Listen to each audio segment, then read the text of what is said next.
Good evening, everyone. We began our newscast tonight with a special report on the disappearance of Sul Ross State University student Zuzu Verk. It's been over a month since the 21-year-old has gone missing as the search to find her continues. Tonight, CBS 7's Deanne Lopez takes an in-depth look into the investigation and reveals details that may not have been previously known by the public. Deanne? Jay, it's a case that has left us all astonished. How an intelligent, successful 21-year-old college student vanishes from one day to the next. It's a puzzle that police are still trying to piece together. April 22nd, 1995. The day Zuzu Verk made her first mark on the world. You know those t-shirts that say, I'm the first and I make the rules and I'm the middle. I'm the reason the rules are made, and the third says, well, the rules don't apply to me. That's Zuzu, exactly. Zuzu's wacky and fun and kind of crazy and a bit of a rebel. Born and raised in Keller, about 30 miles west of Dallas, Zuzu is the youngest of three. Lori and Glenn Verk knew early on she was gifted and destined to make a difference. From photography to painting and singing, Zuzu did it all.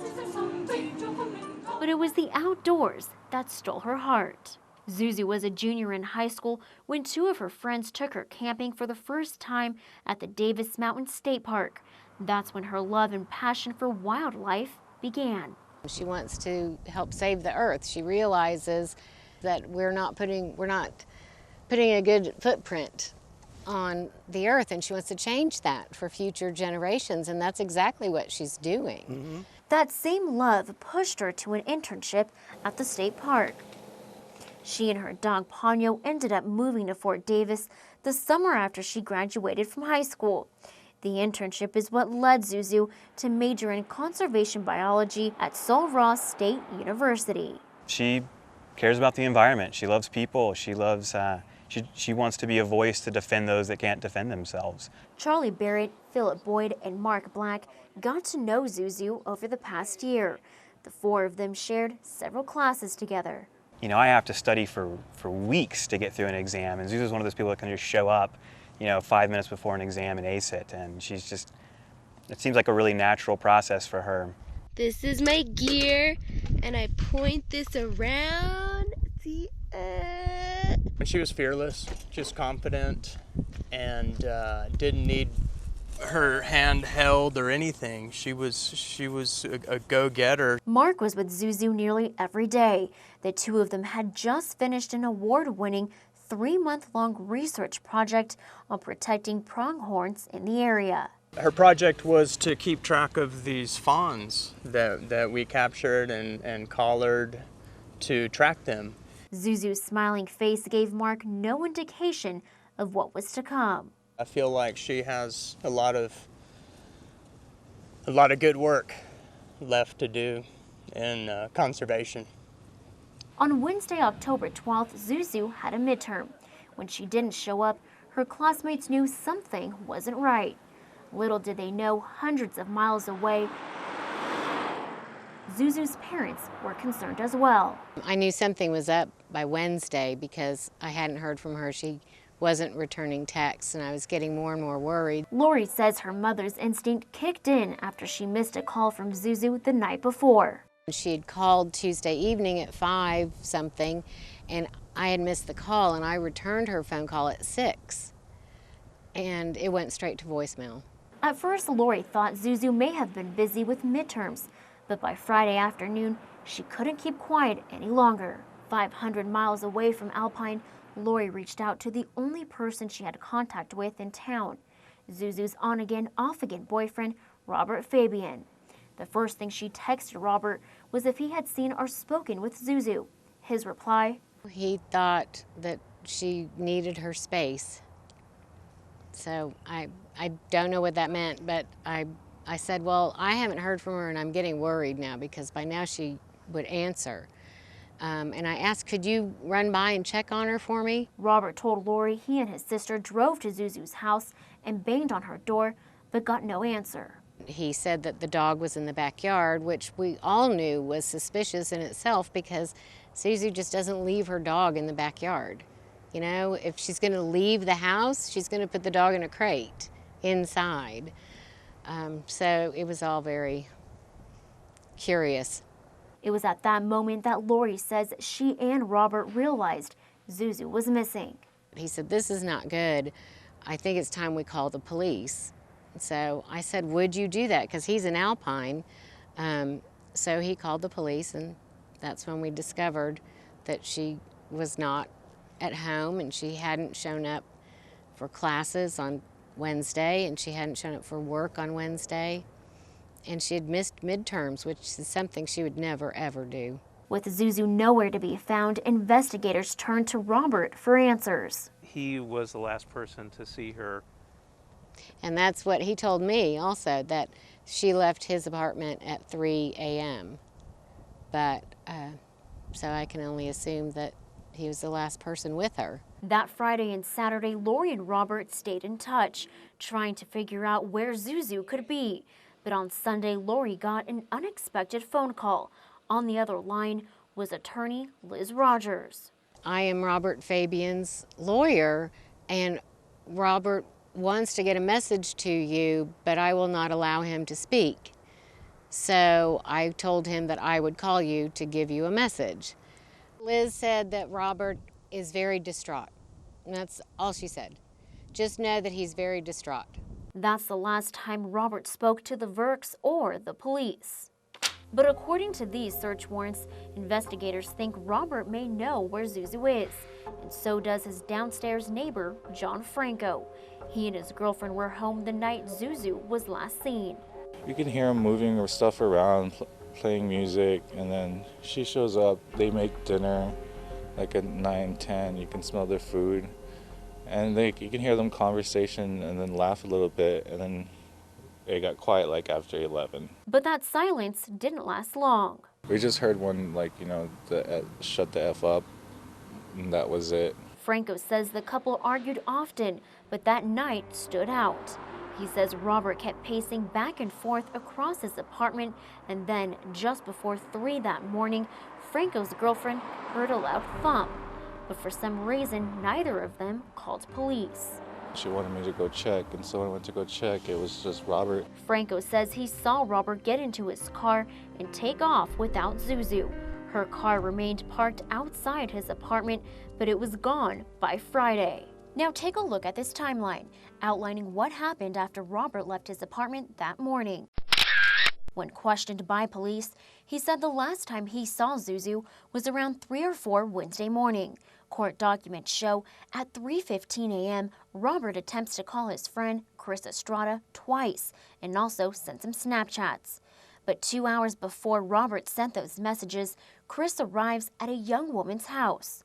Court documents say she described Chris as very distraught, pacing back and forth and acting nervous. She asked him if he was okay, and Chris said, "I'm fine. I did not do anything. If they interview me, I have nothing to say." He then asked the young woman if Robert can come over so they could speak privately. Another key part of the timeline, in the early morning hours, Robert's sister, Jocelyn Carrillo, wakes up her husband and asks for the keys to his truck so Robert could borrow it. And then at 6:30 a.m., Zuzu's phone shuts off. The phone company was unable to track its exact location, but Zuzu's parents say it was pinged near Robert's apartment, the opposite direction from Zuzu's house. I think you can tell from the search warrants why we are headed in a certain direction and why we are focused on our suspect. He's probably the only one that can change which direction we start looking.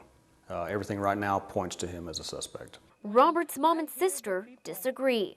They both have been named persons of interest along with Robert's friend, Chris Estrada. This is what Robert's mom had to say in her first and only on-camera interview. Me, my daughter, my son, love Zuzu. In this situation, it's hard. So your son didn't have anything to do with it, with Zuzu's disappearance? No, my son is innocent. Okay? He's innocent, my son. It doesn't look good for your guys' family, and there's a lot of unanswered questions as far as, like, you know, why Robert took your husband's car. I mean, do you guys want to elaborate on why he took it so late that night? No, at this moment, Okay. we just want some... Here's the moment. You need to know this question. Mm-hmm. Go and talk with the lawyer. Okay? Mm-hmm. Okay, please. She may be the better Yes. person to answer Yes. these questions. So we did just that. I'm sorry, I do not have any comment, and you can quote me on that. We also tried reaching out to Robert himself. For several weeks, we knocked and knocked and knocked on his door. But he's done a very good job of dodging the media. I can't describe how he's feeling because his main concern is, where is Zuzu? Yeah. A lot of people may My think that son he loves knows. Zuzu. He knows, but he Yeah. doesn't know. He's asking him the same question that everybody's asking themselves. Where is Zuzu? And like my mother said, he loves her. Unlike Robert, Chris Estrada has been cooperative with investigators. Our partners at Crime Watch Daily spoke exclusively with Chris, who claims he has nothing to do with Zuzu's disappearance. No one is, vocally standing up for my side or Robert. It's just been one-sided, and everything in the news is one-sided. And people believe the news, even though it's incorrect. So we can set some of the record straight. When asked if he thinks Robert is capable of hurting Zuzu, Chris said no. I've never even seen him get mad. Other people say that they have. I never have.